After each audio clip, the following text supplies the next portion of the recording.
Hi guys, I'm doing another Mama Thoughts today.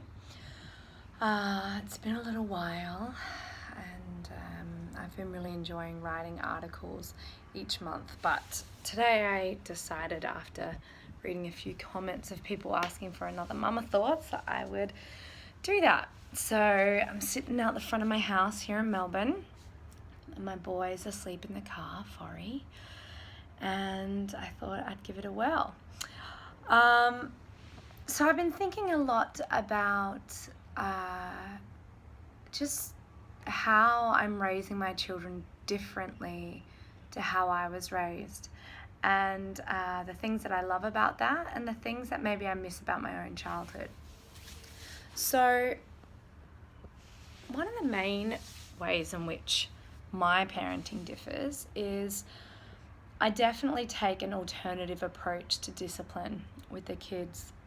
When I was younger, it was you'd get a smack and you'd get grounded.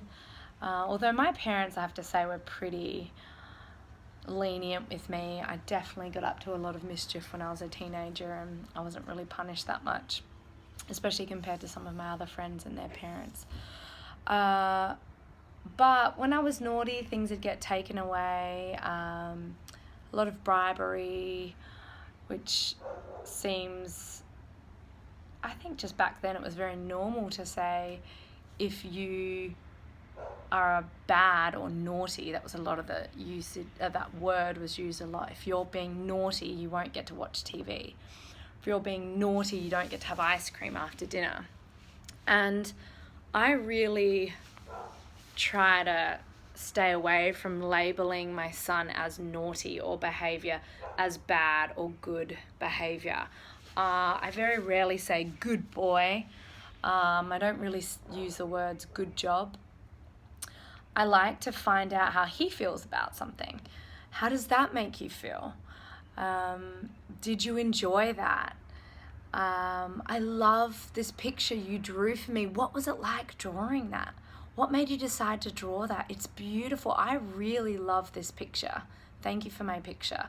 And if he has behavior that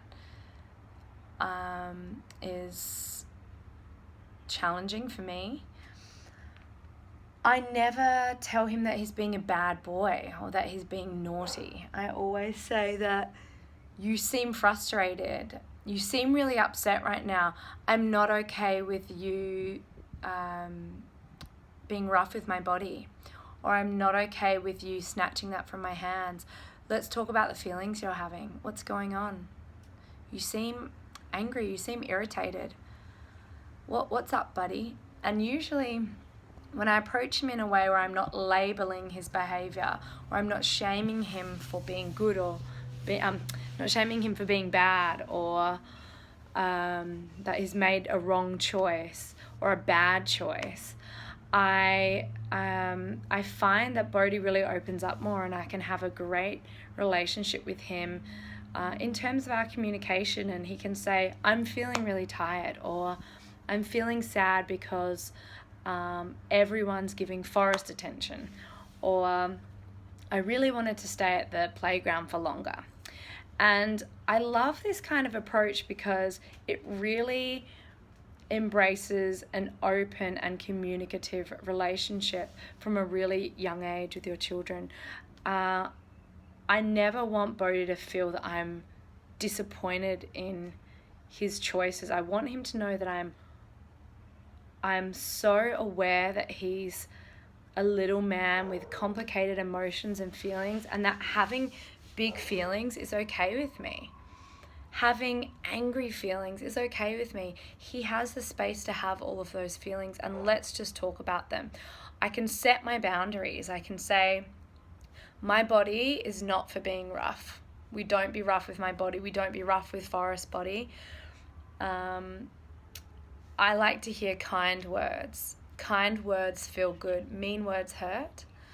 And I really try to encourage him to use that kind of language so that he can also use that language when he's at school and when he's in preschool, because at a certain point and I know this is just inevitable, as our children grow, their peers start to have more of an impact on them than their own parents do. I know what happened to me when I was a teenager.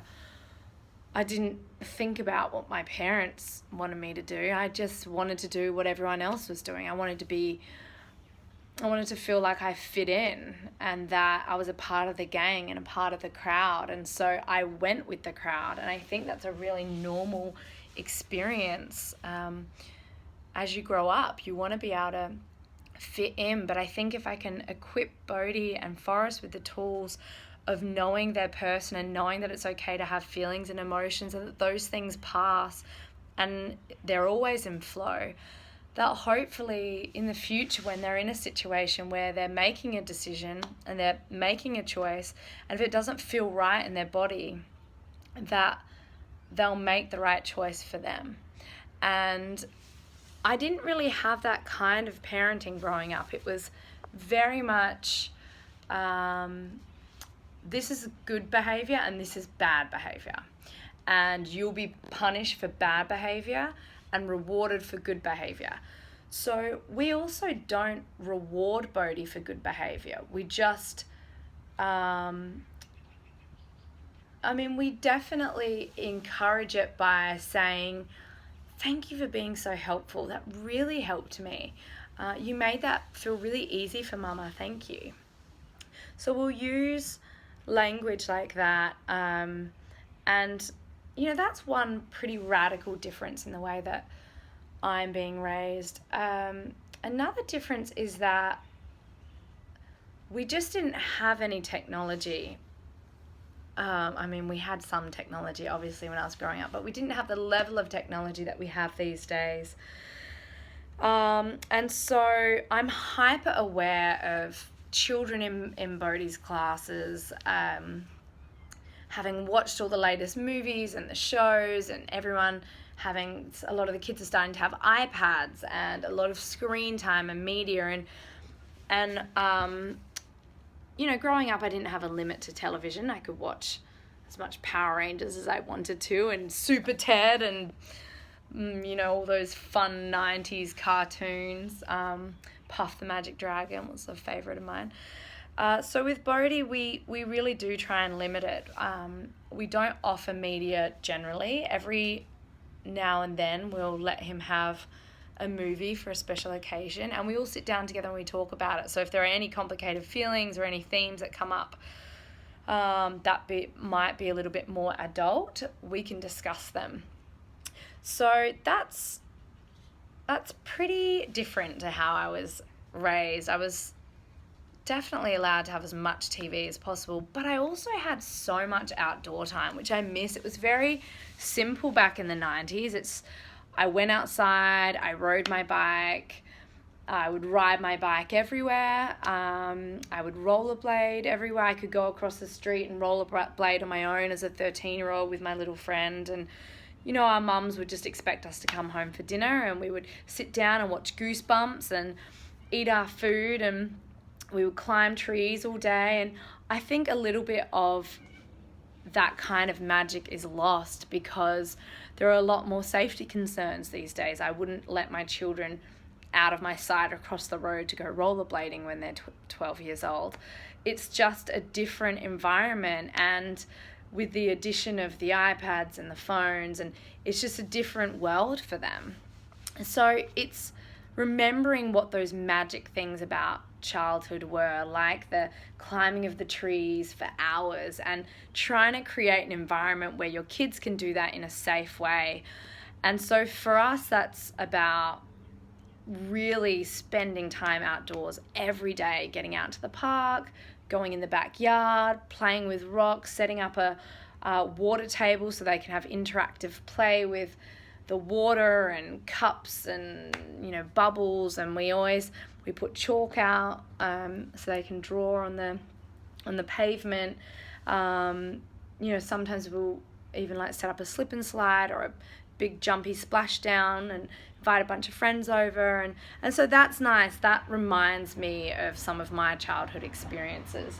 Also, the other big one is I grew up as a very religious child. I had a mum that told me all about God and that was the way things were, and Jesus is the truth, and this is heaven, and this is what happens if you're bad is you go to hell.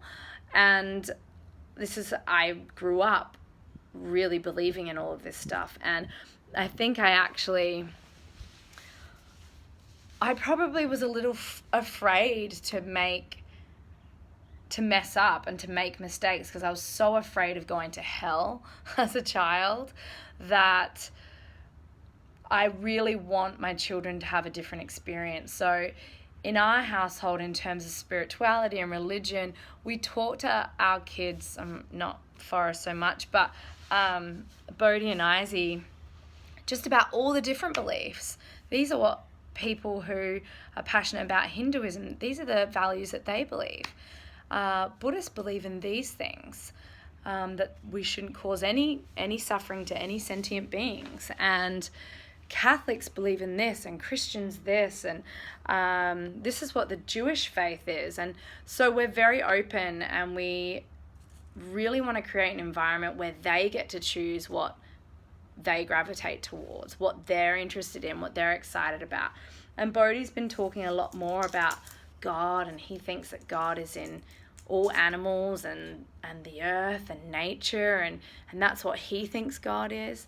And I love that. I love hearing what his little 4-year-old opinion is, and I really don't try and sway him either way.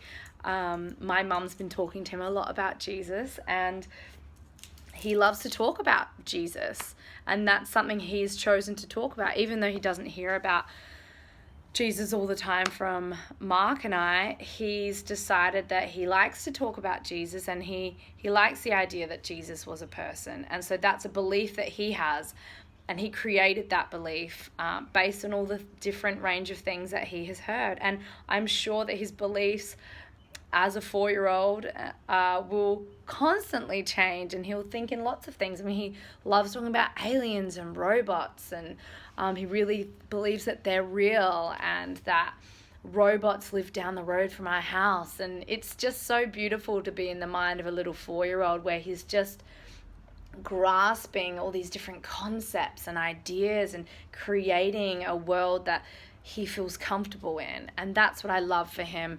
And I would say it's one of the fundamental differences between how I was raised and how we are raising them, is that we want them to have the choice. We want them to just gravitate towards that, what they want to believe in. So that's something I've been thinking a lot about. And it's the same with our being vegetarian. We talked about the facts, and we talked about animals, and Bodhi made a very clear choice that he wanted to be a vegan. He does not want to eat animals because he loves animals. He loves interacting with chickens and pigs and sheep and cows, and it makes him so excited to be around them. And he doesn't understand why he would ever eat those things, because they're his friends. And I love that about him, and he's fiercely passionate about that. Probably the most passionate. Him and Isaac are probably the most passionate in our family about that. And that is just so beautiful, and something that I feel really excited about, because it's his truth, and it's his authentic self, and I really celebrate him for that. And yeah, so that's what I just wanted to flag today a little bit, and I'll write more in my article. But that's the focus for Mama Thoughts this week. All right, guys. Mwah. I will talk to you soon. Bye.